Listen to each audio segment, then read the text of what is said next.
Eu quero convidá-los, por favor, para que vocês abram as suas Bíblias no texto de Romanos, na Epístola de Paulo aos Romanos, no capítulo 5 e nos versículos de número 6 a 11.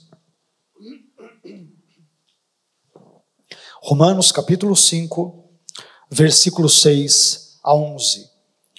Vamos meditar numa mensagem, num texto bíblico que tem tudo a ver com aquilo que nós cantamos, tem tudo a ver com esse culto matutino de ceia que nós estamos tendo e oferecendo e apresentando diante do Senhor. E eu espero que esse texto, Deus use esses versículos para abençoar a minha vida, a sua vida, para nos instruir nos caminhos dele. Diz assim a palavra do Senhor em Romanos, capítulo 5, versículos 6 a 11. De fato, no devido tempo, quando ainda éramos fracos, Cristo morreu pelos ímpios. Dificilmente haverá alguém que morra por um justo. Embora pelo homem bom, talvez alguém tenha coragem de morrer. Mas nisto Deus demonstra o seu amor por nós. Cristo morreu em nosso lugar, apesar de sermos pecadores. Como agora fomos justificados pelo seu sangue, muito mais ainda, por meio dele, seremos salvos da ira de Deus. Pois se quando éramos inimigos de Deus, fomos reconciliados com ele por meio da morte do seu Filho, quanto mais agora, tendo sido reconciliados, seremos salvos pela sua vida. Não apenas isso, mas também nos gloriamos em Deus, por meio do nosso Senhor Jesus Cristo, mediante o qual agora recebemos a reconciliação. Amém? Vamos agradecer a Deus e vamos pedir para que Ele fale conosco. Senhor, nós queremos Te louvar nessa hora, queremos Te bendizer pela Sua graça, pela Sua misericórdia, por Seu amor, por Sua bondade, por tudo aquilo que o Senhor fez para conosco, por meio do Seu Filho Jesus, que morreu na cruz do Calvário pelos nossos pecados, possibilitando-nos assim, pela graça, que nós pudéssemos ter vida, e vida abundante, e vida eterna, e vida para todo sempre. Obrigado, Senhor, porque fomos alvos do Seu amor, e esse amor se traduz numa só palavra, que é o Senhor Jesus, o Seu Filho glorioso Jesus. Abençoe-nos neste momento. Estamos aqui reunidos na sua casa para ouvirmos a sua voz, para ouvirmos a sua palavra, e te pedimos, portanto, que o Senhor nos instrua em todas as coisas. Queremos ser abençoados nesta manhã e queremos ser instruídos por ti neste momento. Por isso, fique conosco e fale ao nosso coração, à nossa mente, a todo o nosso ser. Por favor, é o que te pedimos, agradecidos, em nome de Jesus. Amém. Amém? Por favor, pode se assentar.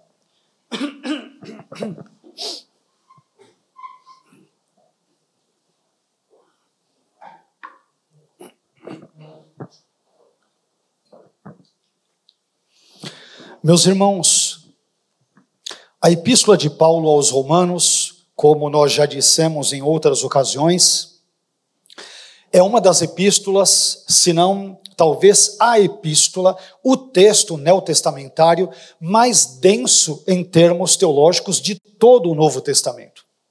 Talvez pelo fato de Paulo não ter sido ele mesmo o fundador ali da igreja de Roma, que é citada, por exemplo, aqui nesse texto, e a qual é endereçada essa epístola, parte da qual nós acabamos de ler. Talvez por isso é que a epístola de Paulo aos Romanos ela tenha um caráter teológico tão denso.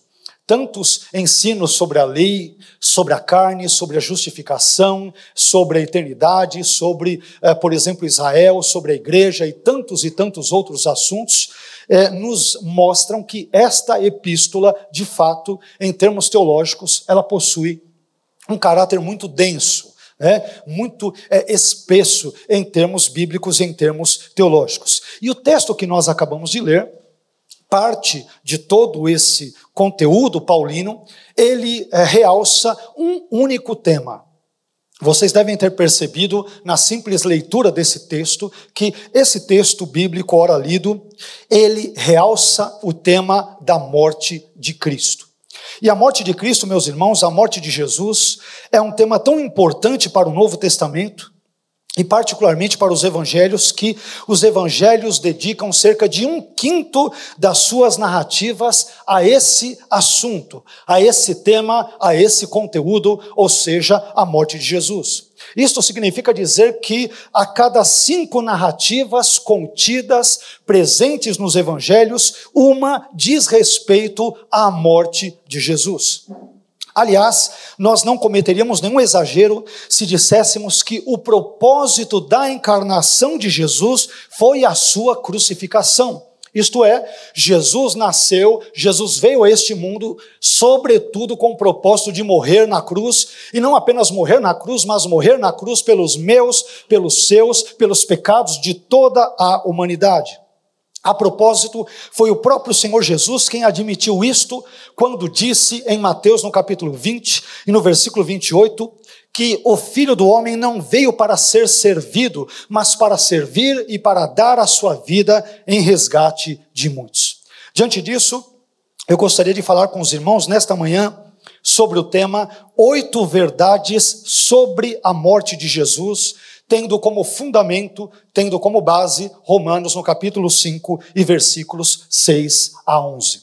Indo direto a cada uma dessas verdades, meus irmãos, nós aprendemos em primeiro lugar que a primeira verdade contida nesse texto sobre a morte de Jesus é a seguinte: a morte de Jesus, em primeiro lugar, ocorreu no tempo determinado por Deus.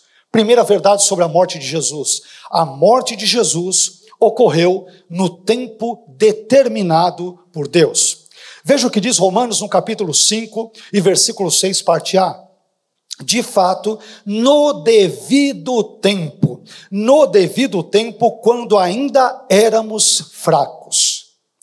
A morte de Jesus, meus irmãos, ela não foi um acidente de percurso, não foi um plano B que Deus inventou de última hora, e também não foi o resultado de um improviso divino ou celestial. A morte de Jesus pelos nossos pecados, ela foi planejada por Deus, ela foi arquitetada por Deus, porque Deus tinha em mente, por meio da morte do seu Filho, salvar a minha vida, a sua vida, a vida de todos aqueles que pela graça de Deus crescem em Cristo e portanto também se arrependessem dos seus pecados.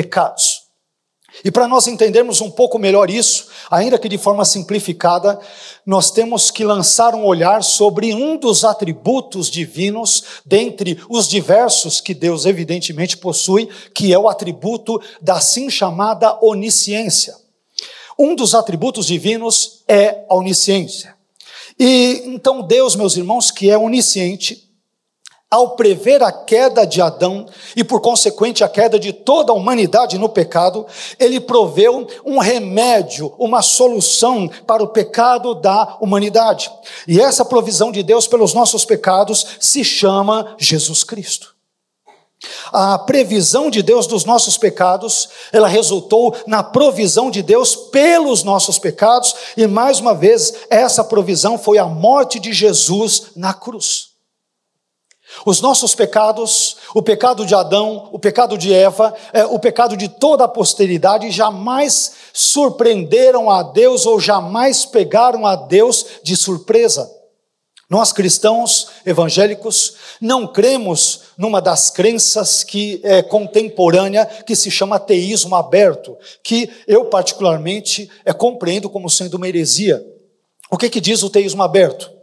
Ele diz que porque o futuro ainda não aconteceu, obviamente de uma perspectiva humana, então o futuro está em aberto, inclusive para o próprio Deus, de modo que o próprio Deus, pasmemos, não tem condições de conhecer o futuro. Se Deus conhece o futuro, Ele não o conhece total e exaustivamente, mas Deus conhece o futuro apenas parcialmente. E como Deus ele é muito inteligente, ele é todo inteligente, é como se Deus fosse um matemático, ele faz cálculos de probabilidade e, portanto, devido a essas questões estatísticas e probabilísticas, Deus tem mais ou menos como saber o que acontecerá no futuro, mas ele não tem como saber, segundo o teísmo aberto, todas as coisas de forma geral, total, meticulosa e exaustiva. Mas nós cristãos não cremos nisso. Segundo a Bíblia, Deus conhece todas as coisas que de uma perspectiva humana chamamos de passado, presente e futuro. E ainda mais do que isso, Deus conhece ainda as questões hipotéticas. Ele sabe aquilo que seria a ser ou aquilo que aconteceria a ser, dadas uma conjuntura complexa, terrível, infinita de conjunturas, porque Ele conhece não algumas coisas, mas conhece total e absolutamente todas as coisas. Por isso, ao tomar ciência, onisciente que é, presciente que é, de que os nossos primeiros pais, Adão e Eva, cairiam no pecado, Deus já provisionou uma solução, um remédio para os nossos pecados, que foi enviar o seu Filho Jesus na cruz do Calvário para morrer por nós, e não apenas morrer, mas também para ressuscitar ao terceiro dia. Então a primeira coisa que nós aprendemos nesse texto é que a morte de Jesus ocorreu no tempo determinado por Deus. Meu irmão, os nossos pecados nunca surpreenderam a Deus. Nada surpreende a Deus. Deus conhece todas as coisas, absolutamente, totalmente, cabalmente todas as coisas. Quer aquelas que possamos conjecturar com a nossa mente, ainda que finita, quer aquelas que extrapolem a nossa capacidade de raciocínio. Ele conhece absolutamente todas as coisas e, portanto, não foi o pecado dos nossos primeiros pais que pegaram a Deus de surpresa. Nada surpreende a um Deus que conhece absolutamente todas as coisas.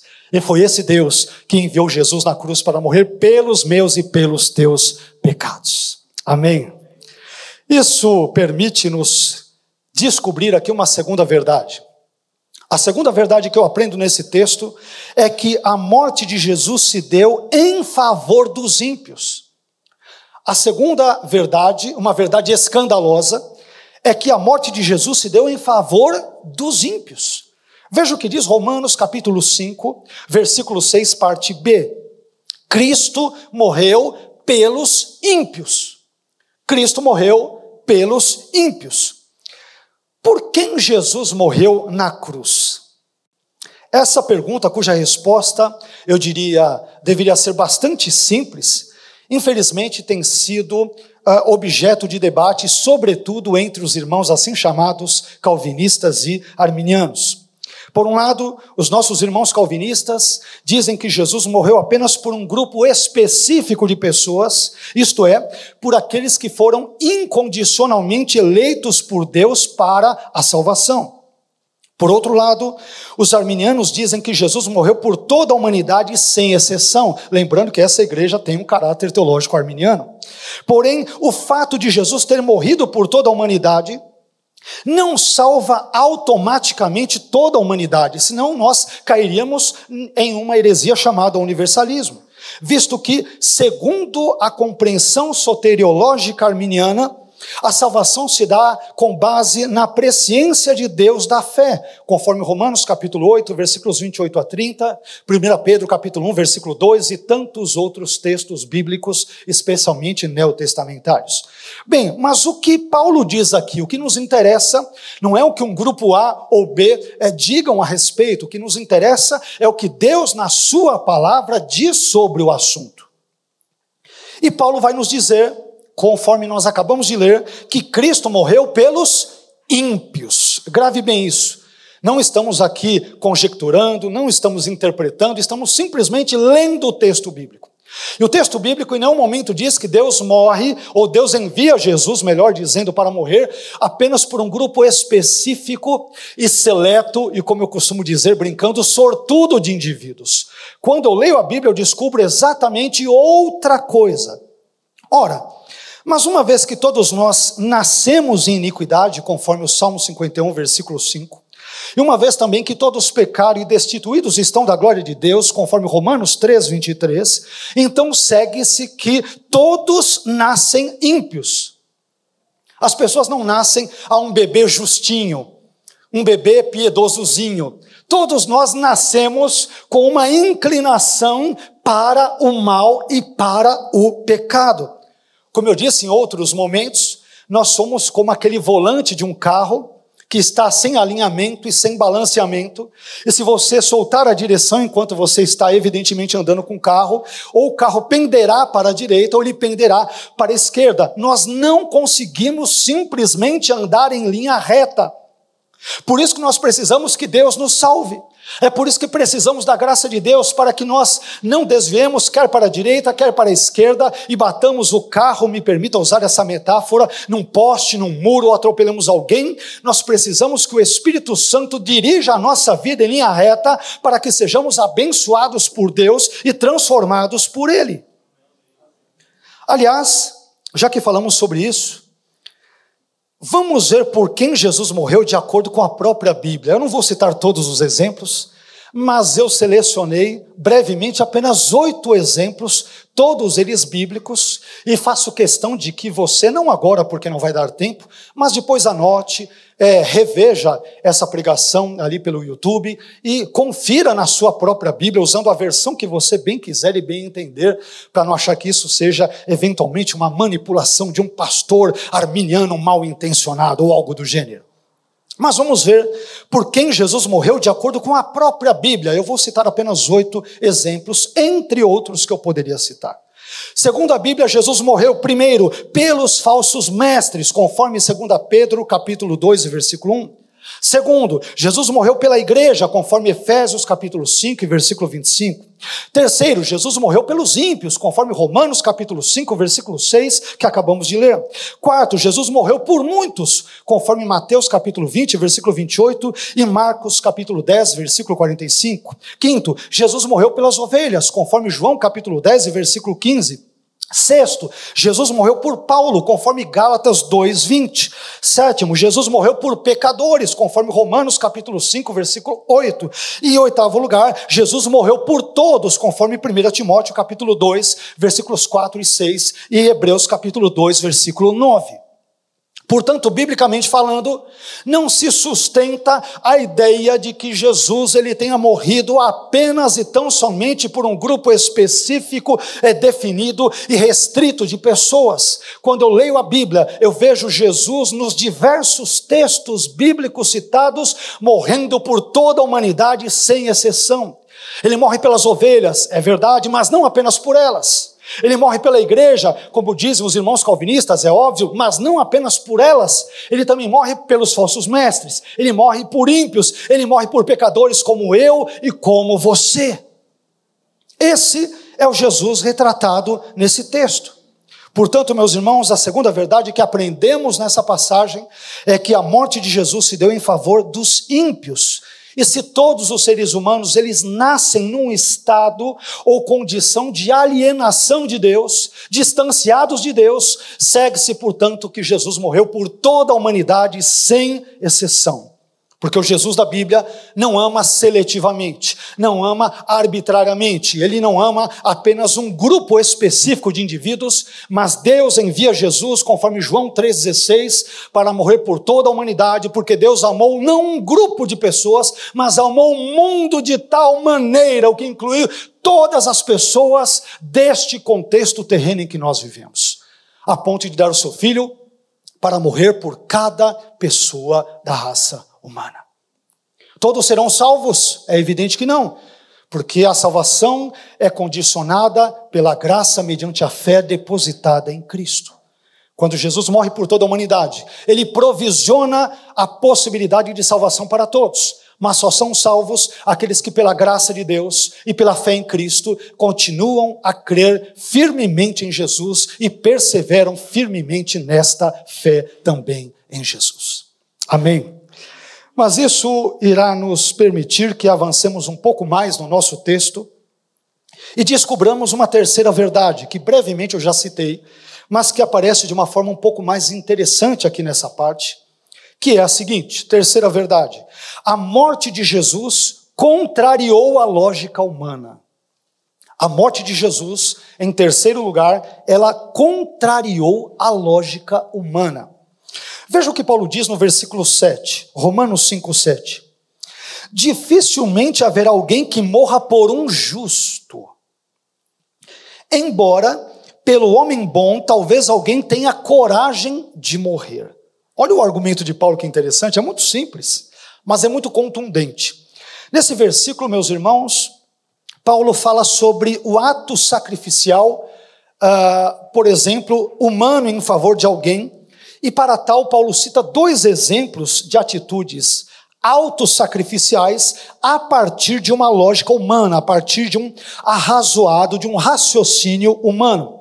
Segundo a lógica humana, usada aqui por Paulo para efeitos ilustrativos, pessoas podem até morrer por outras pessoas, podem até morrer no lugar de outras pessoas, mas essa atitude, argumenta Paulo, é muito rara. Não é verdade? A gente vê pessoas morrendo por outras todo dia, toda hora? Não. Então Paulo diz, isso pode ocorrer? Pode, mas é raro. Olha o argumento dele que interessante. Então, para aprofundar o seu argumento, Paulo cita 2 exemplos. No primeiro exemplo, Paulo diz que dificilmente haverá alguém que morra por um justo. Olha que coisa interessante. O sujeito é justo, é piedoso, teme a Deus, é correto, é honesto, é um homem de Deus, é uma mulher de Deus, mas Paulo diz, apesar disso, dificilmente alguém morre por pessoas justas. A gente não vê todo dia, toda hora, gente morrendo por pessoas justas. Olha o argumento dele. Já no segundo exemplo, Paulo diz, pelo homem bom, talvez alguém tenha coragem de morrer. É uma pessoa boa, bom homem, bom marido, um bom filho, um trabalhador honesto, não passa a perna em ninguém, é uma pessoa de caráter ilibado. Talvez por essa pessoa a gente veja alguém morrer, né? Olha o argumento que Paulo constrói. Ora, mas por que Paulo está usando esses 2 exemplos aqui? Mais uma vez, Paulo usa esses 2 exemplos para contrastar o ato sacrificial de alguém no lugar de outrem, segundo a lógica humana e segundo a lógica divina. Paulo compara. Paulo diz, olha como que nós seres humanos agimos, olha como que Deus age. Olha o argumento dele, é muito convincente. As pessoas pensam assim, é a lógica humana. E Deus pensa e age de forma totalmente contrária a nós, seres humanos. Então, o argumento de Paulo, preste bem atenção, ele é muito simples, muito óbvio e muito penetrante, muito contundente. O argumento de Paulo é o seguinte, de acordo com a lógica humana, dificilmente alguém morre por uma pessoa justa, mas talvez, hipoteticamente, possa morrer por uma pessoa boa. Mas de acordo com a lógica divina, pasmemos, Cristo morreu pelos ímpios. Não é o que a gente acabou de ler? E o contexto da passagem ainda vai citar os pecadores. Ele morre por pecadores, por ímpios. Espera aí, isso não faz o menor sentido. Em outras palavras, a morte de Jesus na cruz, ela contrariou a lógica humana, porque Jesus morreu por ímpios, por pecadores, por pessoas indignas e por pessoas terríveis como eu e como você. Isso é um escândalo.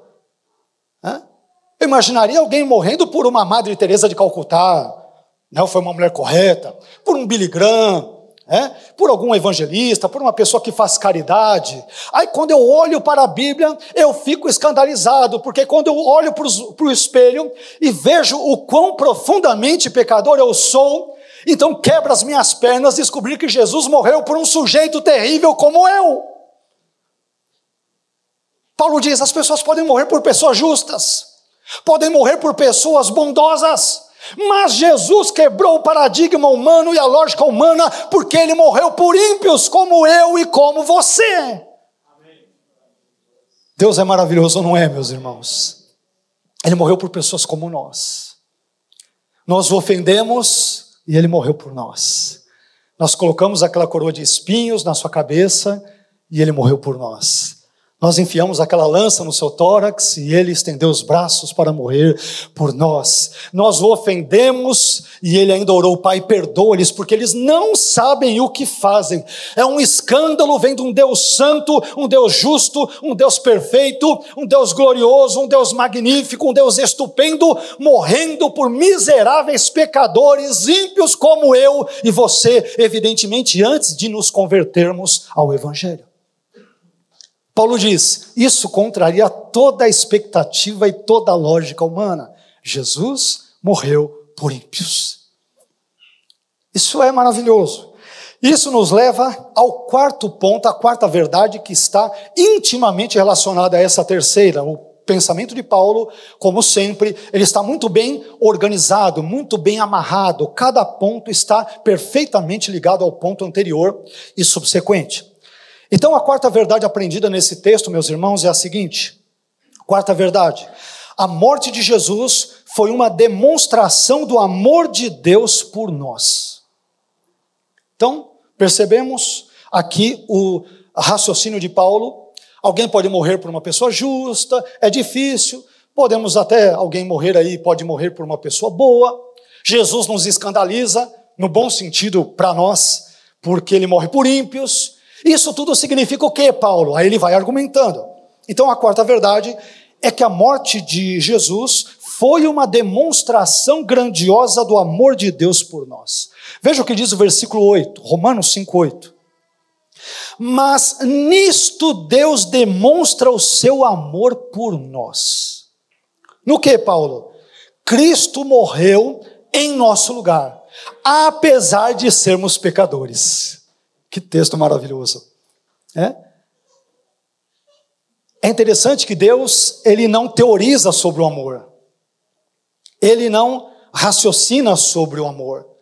Deus não fica imaginando questões sobre o amor. Ele não fica elucubrando, construindo uma série de teorias e raciocínios sobre o amor. Ele demonstra o seu amor por nós efetivamente, de forma concreta, quando se faz homem na pessoa do seu Filho para morrer na cruz pelos nossos pecados. Deus não é um teórico sobre o amor, ele é um praticante do amor, porque Deus amou o mundo de tal maneira que deu o seu Filho para morrer na cruz pelos meus e pelos teus pecados. Aqui o argumento, mais uma vez, meus irmãos, o argumento de Paulo, ele é muito simples, mas poderoso. Não nos enganemos, simples e poderoso. Ora, se eu sou pecador, se eu desagrado a Deus, e se eu estou numa condição, em um estado de desobediência e de rebelião contra Deus, então, o que eu poderia esperar da parte de Deus? Apenas o juízo, não é isso? Eu peco, eu desobedeço, eu blasfemo, eu minto, eu sou inimigo de Deus, eu ajo de forma errada contra Ele. O que se espera de alguém assim? O juízo, correto? Mas em vez disso, o que é que Deus faz? Deus se encarna na pessoa do seu Filho, Jesus, e morre na cruz, a fim de salvar aquelas pessoas, aquelas mesmas pessoas que vivem contrariando a sua vontade, que vivem desobedecendo a sua palavra e que vivem transgredindo a sua lei. Isso, meus irmãos, é uma profunda demonstração de amor que Deus teve e tem e terá e continuará tendo por nós através do seu Filho Jesus. Eu pequei contra Deus e Ele me deu o seu Filho. Eu desobedeci a Deus e Ele me amou. Eu me rebelei contra a vontade de Deus e Ele se fez homem na pessoa do seu Filho a ponto de morrer e para morrer na cruz pelos nossos pecados, apesar de sermos pecadores, como diz Paulo, como frisa Paulo no texto bíblico. Isto se chama amor. É o escândalo da cruz que demonstra o profundo amor de Deus por nós, como muito bem cantamos agora há pouco, minutos atrás. Não dá para medirmos a longura, a distância, a altura, a profundidade de um amor como o amor de um Deus como este, que se encarna na pessoa do seu Filho e que em vez de lançar diretamente os pecadores ao inferno, Ele lhes dá uma chance de se arrependerem dos seus pecados e morarem com Ele na eternidade para todo sempre. Isso é maravilhoso, meus irmãos. Que amor escandaloso, glorioso, ininteligível, irracional a partir, obviamente, de uma perspectiva humana. É esse amor maravilhoso e profundo que Deus teve e tem por nós através do seu Filho Jesus. Isso irá nos encaminhar a uma quinta verdade sobre a morte de Jesus. Eu aprendo aqui, em quinto lugar, que a morte de Jesus, ela possibilitou a nossa justificação diante de Deus. A morte de Jesus, a quinta verdade, possibilitou a nossa justificação diante de Deus. Veja o que diz Romanos capítulo 5, versículo 9, parte A. Como agora fomos justificados pelo seu sangue. Como agora fomos justificados pelo seu sangue. aqui eu vou dizer algo de novo simples, mas que é profundamente importante para a vida de cada um de nós. Meus irmãos, a maneira como nós lidamos ou lidarmos com a morte de Jesus irá selar o nosso destino. Vou repetir porque isso é muito sério. A maneira como eu e você, como todas as pessoas, lidam com a morte de Jesus, tudo que envolve Jesus, é claro, sua pessoa, obras e tudo, sobretudo a morte a partir do exemplo bíblico que nós estamos citando. Mas a maneira como nós lidamos com a morte irá definir o nosso destino eterno, quer para o bem, quer para o mal. Ora, se pela graça de Deus nós nos arrependermos dos nossos pecados e crermos que Jesus morreu por nós para nos salvar, então nós seremos salvos. Ou seja, teremos um bom destino pela graça de Deus, pela sua misericórdia. Agora, por outro lado, se nós não nos arrependermos dos nossos pecados e não crermos que Jesus morreu para nos salvar, não crermos em Jesus, na sua pessoa e obras, então nós seremos condenados. Na verdade, já estamos condenados diante de uma situação de incredulidade e de rejeição do sacrifício de Jesus realizado na cruz por nós. João 3,18 diz algo muito sério. De novo simples, mas profundo e sério. João 3,18 diz que aquele que crê nele, ou seja, quem crê nele, isto é, em Jesus, não é condenado. Mas quem não crê já está condenado. Por quê, João? Porquanto não crê no nome unigênito do Filho de Deus. Meu irmão, existem apenas dois caminhos. Ou o caminho que nos conduz à vida eterna, ou aquele que nos conduz à perdição eterna. Nesse sentido, é claro que existe um único caminho que nos conduz a Deus, que é Jesus, é evidente, mas só podemos nos portar e nos posicionar diante de Deus de duas formas. Ou estamos ao lado de Deus, ou estamos no time de Deus, ou nós estamos no time contrário. Não há como inventarmos uma via média, não dá para ficarmos em cima do muro nessas questões. João deixa claro que existem dois posicionamentos. Quem crê nele, isto é, em Jesus, não é condenado, mas quem não crê já está condenado. Já está condenado. Então, meu irmão, a maneira como nós lidamos com a morte de Jesus, com o sangue de Jesus derramado na cruz pelos nossos pecados, isso irá definir o nosso destino eterno. Eu gostaria que você pensasse muito bem nisso aqui nesta manhã. Talvez esta seja, e certamente é, a pergunta mais importante da sua vida. Quem é Jesus para mim? Não para o pastor, claro que a postura e a fala do pastor irá influenciar, eu sei disso, mas eu não quero só saber da fé do pastor Carlinhos, do Elbi, ali da Sara, do João, do Miguel, não, do pastor Elias, do pastor Rodrigo. Quem é Jesus para mim? Ele é apenas um revolucionário galileu? É apenas uma espécie de político, aspirante ao messianismo do contexto do primeiro século? Era um revoltante galileu? Ou ele é o Deus que se fez homem, que morreu na cruz pelos meus pecados? O que Jesus significa para mim? O que ele é para mim? Meu irmão, isso poderá definir o seu destino eterno. A maneira como você lidar com essa questão. Quem é Jesus para você? O que a morte dele significa para você? O que a ressurreição dele significa para você? Se há uma questão importante para nós neste mundo e que evidentemente repercutirá e ecoará no vindouro, no eterno, é quem é Jesus para nós. Lembram-se quando Jesus, nas cercanias de Cesareia de Filipe, ele chega para os seus discípulos e lhes pergunta: quem os homens dizem que eu sou? E aí tem toda a estatística do IBGE da época. Senhor, tantos por cento falaram que o senhor é Elias, o senhor é um dos profetas, o senhor é Jeremias, o senhor é isso e aquilo, tá bom. Mas agora eu quero saber da estatística interna. E vocês, meus discípulos, quem vocês pensam que eu sou? E Pedro, pela graça de Deus, por uma revelação de Deus, diz: tu és o Cristo, o Filho do Deus vivo. Meu irmão, quem é Jesus para você? É só uma história? é uma invenção que criaram aqueles religiosos, teólogos, né? Jesus, a pessoa de Jesus, sua vida, obras, morte, ressurreição, ascensão e segunda vinda, é invenção de teólogo que não tinha o que fazer, de clérigo da Idade Média, que inventou isso para manter os incautos dos fiéis, os ignorantes dos fiéis em rédea curta, para pegar o dinheiro das pessoas, para enganá-las e ludibriá-las. Jesus é isso para você? Ou ele é o Deus que se fez homem para morrer na cruz pelos seus pecados e para te possibilitar a vida eterna? Quem é Jesus para mim e para você? Irmãos, essa é a pergunta mais importante que você deve responder você mesmo no seu coração diante de Deus. O que Jesus significa para mim? Quem Ele é para mim?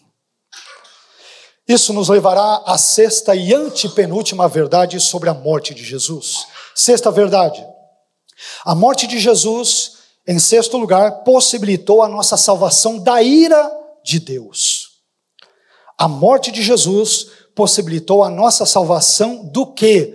Da ira de Deus. Veja o que diz Romanos 5,9, parte B. Muito mais ainda por meio dele, isto é, por meio de Jesus, do Filho, seremos salvos da ira de Deus. É interessante falarmos sobre a ira porque nos dias de hoje, meus irmãos, se há uma característica de Deus que tem sido solapada, que tem sido ignorada, que tem sido colocada para escanteio, é a ira de Deus. Não é isso? Eu abro ali as redes sociais, assisto um ou outro programa ali da televisão, quer a TV aberta ou não, a TV fechada. A gente vê um Deus customizado, né, personalizado ao gosto e ao sabor do freguês, que eu nunca vi coisa igual. Ele passa a mão na cabeça de todo mundo. Para usar uma linguagem contemporânea, passa pano para todo mundo, como alguns dizem na nossa geração. Não, o sujeito pode levar a vida que for, não, no final fique tranquilo que vai estar tudo certinho. Você acha que Deus, o Deus da Bíblia, vai ter coragem de enviar uma pessoa para o inferno, para a pessoa se amargar ali a vida eterna? Não, isso aí é invencionice desses crentes quadrados, antiquados, analfabetos, irracionais, idiotas, imbecis, alguma coisa do gênero. No final da história, todo mundo vai se dar bem. Não tem nada desse negócio de ira de Deus. Deus está com raiva das pessoas. Que é isso? Deus é amor. Deus é paz. Deus, ele é tranquilão, ele é sossegado. Ele fica tranquilo, leve a vida que você quiser, que no final vai dar tudo certo para todo mundo. Não. A Bíblia diz que, acabamos de ler, muito mais ainda por meio dele, por meio de Jesus, somente por meio de Jesus, o que pode acontecer? Seremos salvos da ira de Deus. Meus irmãos, Deus é amoroso, acabamos de ver isso. A maior de todas as demonstrações de amor Ele nos deu, enviando o seu Filho, Jesus, a este mundo para morrer pelos nossos pecados. Mas versículos depois, o próprio Paulo diz que esse Deus que é amor, é um lado da moeda, tem outro lado da moeda. Ele também irá se irar e se ira com aqueles que são contrários a Ele, à sua lei, à sua palavra e ao seu Filho Jesus. Então a ira de Deus é um ensino que hoje não é muito popular nas igrejas. Você não vai ver. Você vai ver as igrejas falando de arrebatamento, de segunda vinda, de batismo com o Espírito Santo, de bênção de Deus, de vitória, de porta aberta, né, de prosperidade financeira, a bênção que vem de todo lado. Né? É um Jesus que ele vai te dar casa, comida, roupa lavada e tudo. É isso. Ninguém fala da ira de Deus. Como se Deus não fosse santo, como se Ele não fosse justo, como se Ele não fosse correto nas coisas, como se Ele não fosse um juiz, e que um dia haverá de julgar a cada um de nós. Deus se ira também, meus irmãos. Mas me permita entrar nesse assunto aqui no texto. A sexta verdade é que a morte de Jesus possibilitou a nossa salvação da coisa mais terrível que pode haver, que é a ira de Deus. A salvação, meus irmãos, é uma obra de Deus realizada na vida do pecador, que possui, por sua vez, um caráter tridimensional. Grave isso. A salvação é uma obra que Deus realiza na vida do pecador, obviamente, na vida do pecador que é regenerado, que é salvo, que é redimido, e essa obra, ela possui um caráter tridimensional. ela possui 3 dimensões. Na dimensão temporal passada, ou seja, na justificação, por meio da justificação, nós fomos salvos da condenação do pecado. Já na dimensão temporal presente, por meio da santificação, nós estamos sendo salvos do poder do pecado. Por fim, na dimensão temporal futura, por meio da glorificação, que ainda virá, nós seremos então salvos definitivamente da presença do pecado. E não apenas isto, nós também seremos salvos, como Paulo diz nesse texto, da ira de Deus. Mais uma vez, me permita citar João aqui, e eu vou citar um texto um pouquinho difícil de engolir de João, que é essa turma que eu citei, agora há pouco, das redes sociais e tudo, esse Jesus que é só paz e amor, que tudo é perdão, é só compaixão, que nunca é justo, que nunca se ira, é um texto que as pessoas pulam. Elas leem João 3,16, mas não sei por que cargas d'água se esquecem de ir adiante e ler João 3,36. Veja o que diz João 3,36, o texto diz: aquele que crê no Filho tem a vida eterna, mas aquele que não crê no Filho não verá a vida. E que mais, João? Mas a ira de Deus sobre ele permanece. Você quer viver uma vida toda incrédula nesse mundo? Tem toda a liberdade e direito. A ira de Deus já está sobre os incrédulos neste mundo. E estará com força total quando eu fechar os olhos e a partir do mundo vindouro também. Então você quer viver uma vida ímpia? Viva. Não estou te incentivando, tá? Não estou incentivando, estou dizendo, você não quer que a sua vontade seja feita? Então, ok. Mas não se esqueça que a ira de Deus está sobre a sua vida. Ah, mas eu não a vejo, eu não vejo nenhum cometa caindo na minha cabeça, eu não vejo nenhuma estrela desabando, não vejo nenhum raio aparecendo aqui na minha testa, alguma coisa do gênero, nenhum caminhão vem para me atropelar, tudo que eu faço parece que dá certo, eu prospero, meu casamento está bem, minha família está bem, está tudo tranquilo. Você é ímpio? Sou. Então a ira de Deus está sobre você, apesar de aparentemente tudo estar dando bem e tudo estar às mil maravilhas na sua vida. A ira de Deus está sobre a sua vida enquanto viver uma vida ímpia. A ira de Deus sobre ele permanece. Não é o Deusinho de paz e amor que muitos aí pregam, não. Alguns artistas aí da TV, é um pessoal que, como teólogos, dão bons artistas, né? O sujeito não tem nenhum compromisso com Deus, nunca leu a Bíblia e quer falar de teologia. É incrível, né? Não, no final das contas vai dar tudo tranquilo, vai dar tudo certo. O Deus da Bíblia é paz e amor. Alguns dizem, o cara lá de cima é isso e aquilo, é gente boa e tal. Pois é. Esse Deus eterno todo-poderoso se irá. E a ira dele, diz João, ela permanecerá sobre aqueles que não creem no Filho. E ela permanecerá para sempre. Meu irmão, se você não crê em Jesus como seu Senhor e Salvador e não crê nele como a provisão de Deus pelos seus pecados, pelos nossos pecados, então a ira de Deus irá permanecer sobre você. Me permita dizer aqui 3 coisas básicas e óbvias sobre a ira de Deus. Primeira, a ira de Deus é santa, não é uma ira mundana.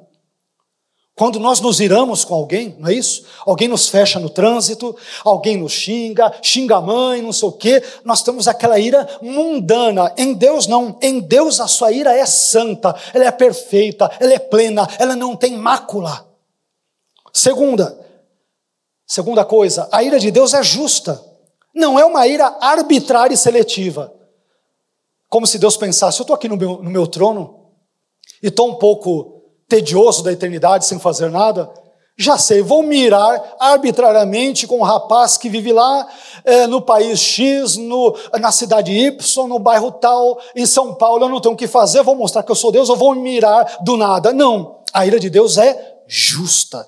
Meus irmãos, Deus não é arbitrário e não é seletivo. E ele não é corrompível, ele é justo. Então pode ter certeza que a ira de Deus, quando vem, ela vem de forma justa e santa. E terceira coisa, a ira de Deus ela pode ser aplacada por meio da pessoa e obras de Jesus Cristo. Aqui é a notícia boa. Amém? Se pela graça de Deus crermos em Jesus, então nós seremos salvos da ira de Deus. Então, meu irmão, se você não creu em Jesus ainda, se você não se arrependeu dos seus pecados ainda, se você não entregou a sua vida a Ele ainda, esta manhã é o momento, é a oportunidade que Deus nos dá para que de fato sejamos salvos da ira vindoura de Deus. Não se engane que virá sobre os ímpios, sobre os incrédulos e sobre os descrentes. Mas isso nos permite ir para uma sétima e penúltima verdade sobre a morte de Jesus. A sétima e penúltima verdade sobre a morte de Jesus é a seguinte: a morte de Jesus nos reconciliou com Deus.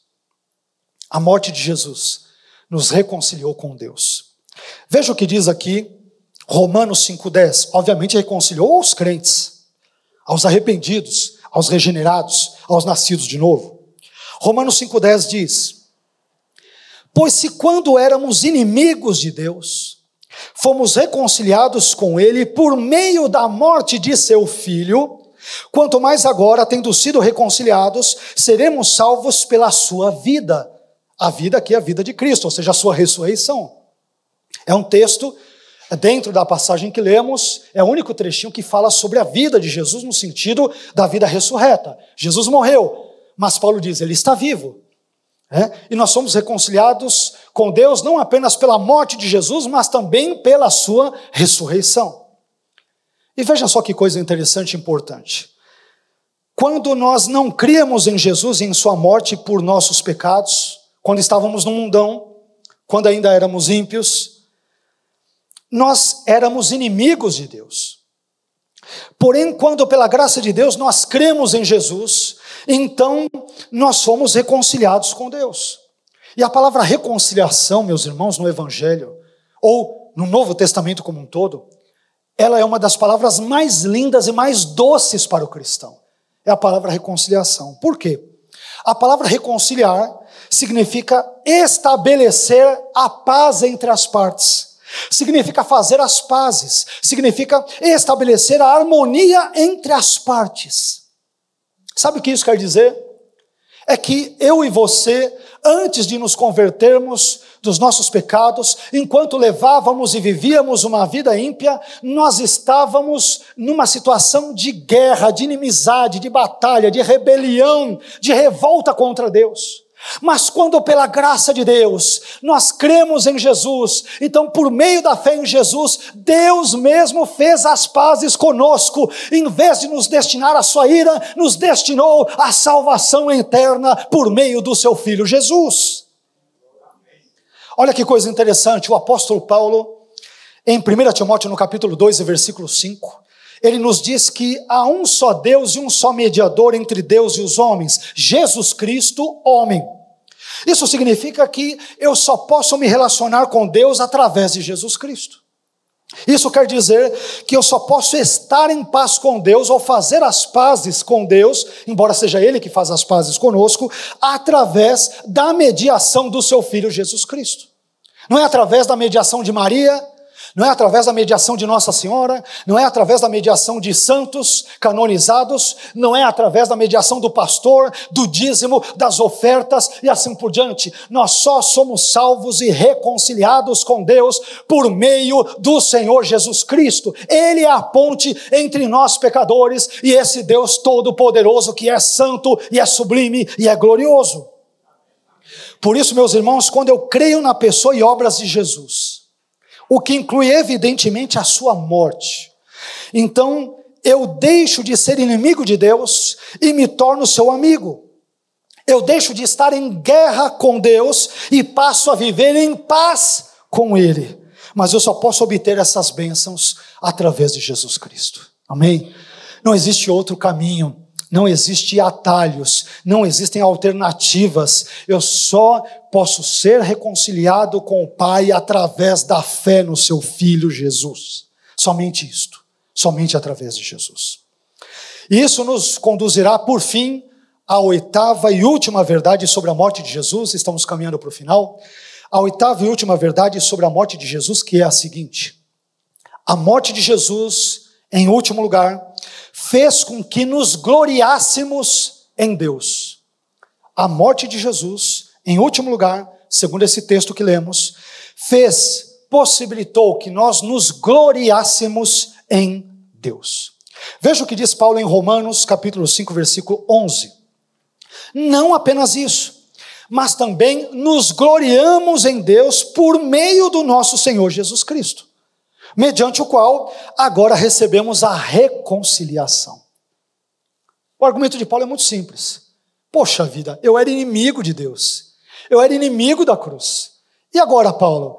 Agora que eu comecei pela graça de Deus a acreditar em Jesus, eu estou me gloriando, eu estou me gabando. Para mim é uma alegria, um regozijo, é uma felicidade, porque eu era inimigo da cruz, eu era inimigo de Deus, mas Deus por meio de Cristo me tornou seu amigo.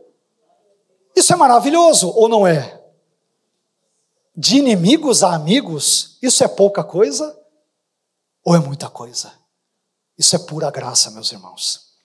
E aqui a palavra gloriar vem do grego, não precisa decorar esses termos, esses palavrões, no melhor dos sentidos. A palavra gloriar vem do grego kauhaomai, que significa orgulhar-se, vangloriar-se, gloriar-se, gabar-se. Então Paulo está dizendo, por causa daquilo que Deus em Cristo fez por mim, hoje eu posso me gabar e dizer, eu sou salvo, porque Jesus fez algo, Deus fez algo, o Espírito Santo fez algo. Hoje eu sou alegre, eu sou feliz, hoje eu digo para todo mundo, eu posso me gabar, eu posso me gloriar e dizer, eu fui salvo pela cruz, pelos méritos de Deus, não pelos meus méritos. Isso para mim é motivo de me vangloriar, mas eu não me vanglorio em mim mesmo, eu me vanglorio em Deus, que Ele mesmo é que me possibilitou a reconciliação consigo mesmo. Então eu vou me gabar mesmo por aquilo que Deus fez em mim. Não é por aquilo que eu não faço nada. Foi Deus quem fez. Então eu me glorio nele, me alegro nele, me regozijo nele. Por quê? Porque eu era inimigo e ele me transformou de seu inimigo em seu amigo. Então eu estou alegre por isso. Você está alegre também por isso? Amém? Irmãos, nós nos gloriamos em Deus porque Ele mesmo, Deus, quis nos aproximar dele próprio. Nós nos alegramos em Deus porque Ele quis estabelecer um relacionamento abençoado conosco.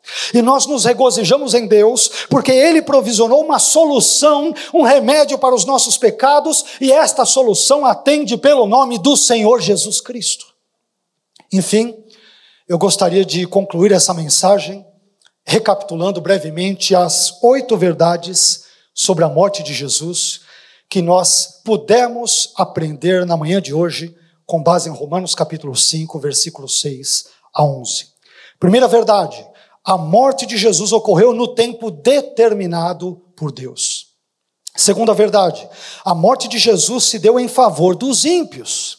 Terceira verdade, a morte de Jesus contrariou a lógica humana. Quarta verdade, a morte de Jesus foi uma demonstração grandiosa do amor de Deus por nós, por mim e por você. Quinta verdade, a morte de Jesus possibilitou a nossa justificação diante de Deus. Sexta verdade, a morte de Jesus possibilitou a nossa salvação da ira futura, vindoura de Deus. Sétima verdade, a morte de Jesus nos reconciliou com Deus. E oitava verdade, a morte de Jesus, ela fez com que nós pudéssemos nos gloriar e nos alegrar em Deus, que pela graça nos transformou de seus inimigos em seus amigos, que de pessoas distantes que estavam dele, pela cruz, nós nos aproximamos de Deus. Deus fez isso, é obra dele, e nós nos alegramos nele, amém? E dele, por ele e para ele são todas as coisas. Glórias, pois, a ele, eternamente. Amém. Amém? Vamos ficar em pé.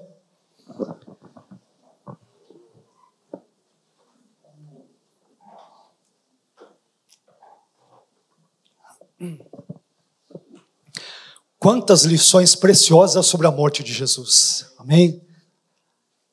A Bíblia é tão rica que poderemos passar aí a eternidade toda lendo-a, meditando sobre ela, e ela continuaria a ser um tesouro inesgotável, visto que tem como fonte o próprio Deus, que é esse Deus eterno, infinito, cuja mente não pode ser compreendida, perscrutada, porque ele é totalmente outro, como dizemos em teologia ou em filosofia. Mas não apenas isso, na Bíblia mesmo, Deus, enquanto Criador, está acima de tudo e de todos. O que significa que Ele é santo, no sentido mais fundamental do termo. Mas, meu irmão, nesta manhã, eu creio que você ouviu muito bem aquilo que Deus disse a você e a mim, e nós acabamos de ler e ouvir sobre um Deus que nos ama tanto, mas nos ama tanto, que enviou Jesus para morrer na cruz pelos nossos pecados. Na linguagem joanina, Deus amou o mundo de tal maneira. É um amor tão grande, é um amor tão superlativo, é um amor tão sui generis, tão inigualável, tão superior, tão incomparável, que nas palavras paupérrimas, pobres de João, de tal maneira. Não dá para entender um amor desse. Pior de tudo, Ele morre por ímpios, por pecadores, como eu e você, evidentemente antes de nos convertermos. Agora não somos mais ímpios, amém? Alguém poderia morrer por uma pessoa boa, por uma pessoa justa, argumenta Paulo. Mas o que Jesus fez por nós é desconcertante. Ele morreu no devido tempo por ímpios. Que amor é esse? Que amor grandioso. Que amor poderoso. Nós somos frutos desse amor, meus irmãos. Somos frutos desse amor. Nós que éramos inimigos de Deus, nos tornamos seus amigos por meio da cruz. Vai entender isso. Vai entender isso. Eu gostaria que você fechasse os seus olhos nesse momento e elevasse os seus pensamentos ao trono celestial. Talvez mais precisamente ao passado, e você retornasse com os seus pensamentos à cruz. E olhasse ali e visse os seus pecados cravados naquela cruz. Meu irmão, a dívida já foi quitada, a gente cantou isso. Me permita dizer, enquanto você está aí pensando, refletindo, isso é muito importante. Me permita usar uma ilustração muito simples. Se eu tenho uma conta de luz, água ou telefone, que foi paga 2, 3, 4 anos atrás, eu não fico pensando nela agora em 2024. Por quê? Porque essas contas já foram pagas. Não há mais nenhum tipo de débito em aberto. Pois bem, todas as suas dívidas foram pagas por Jesus na cruz há cerca de 2000 anos atrás. Portanto, não permita que Satanás e os demônios fiquem te lembrando de um débito que você não mais possui, porque Jesus morreu por todos os meus e os teus pecados. Não apenas por alguns.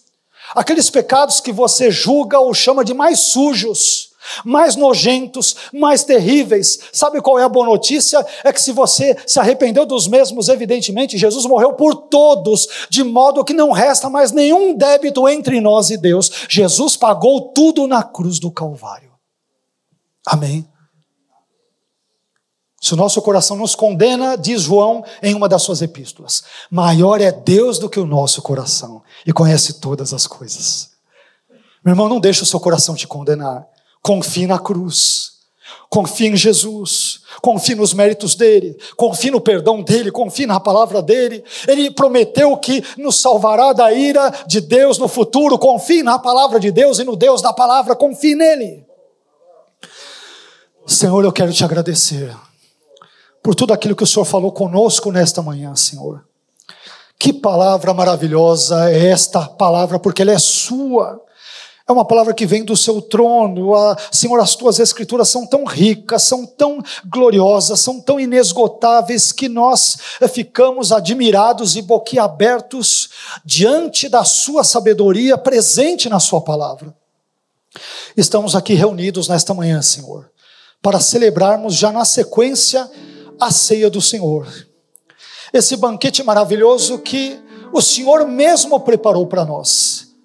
Ah, Senhor, nós éramos teus inimigos, nós estávamos distantes de ti, mas por meio da cruz, nós nos aproximamos de Ti, o Senhor nos reconciliou consigo mesmo, Senhor.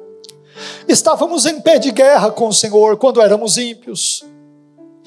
Estávamos numa batalha, éramos revoltosos, éramos rebeldes ao Senhor, à Sua lei, à Sua palavra. Ah, Senhor, mas o Senhor de nossos inimigos nos tornou seus amigos.